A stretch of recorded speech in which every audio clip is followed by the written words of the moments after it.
Bousquet? Yeah, Bousquet. Bousquet. I said it. Good evening, Bousquet.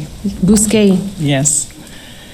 Good evening. I was unable to attend the book review hearing 2 weeks ago tonight. So 2 weeks ago. So tonight, as a taxpayer and a concerned citizen, I want to add my objection to the book Jack of Hearts and Other Parts, continued presence on the shelves of the school library. Expecting the school system to be the lone influence or driver of a child's emotional and educational outcome is unfair. Hopefully there are parents or a parent that can guide their child as well. But as hard as they try, parents can't guide when they don't know what their child is being exposed to outside of the home. Even though the book has been checked out only once, it could easily be circulated and an unsuspecting child be introduced to images and narratives that maybe even their parent won't be able to explain to them or protect them from.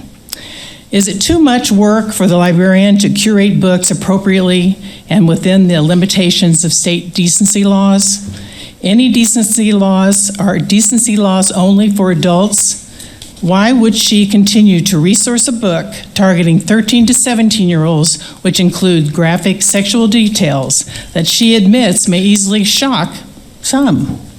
Many of us have watched the decline of the educational system and wondered why children graduate from high school yet are unable to have proficiency in the most basic life and societal skills.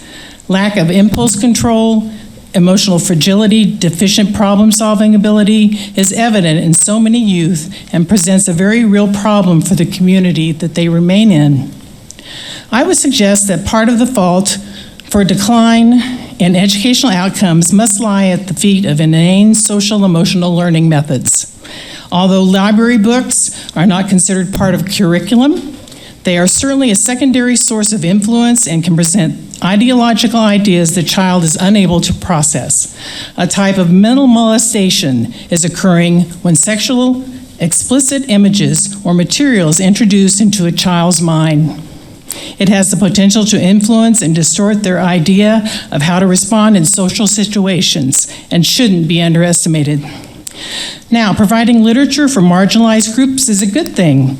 If I had a child that was LGBT defined, I would want to know the school library provides literature supporting their identity and has resources that cast a positive and healthy example of committed same-sex relationships. However, I would not want them exposed to a book that endorses or suggests promiscuity, pedophilia, or underage drug use, or descriptions of dangerous sex practices. Whether gay or straight, what personal, artistic, or educational value does that provide for them? Keeping Jack of Hearts in the library serves no educational or literary purpose for youth, regardless of a stellar review from the ALA. Thank you. Next, we have Peter Goodman.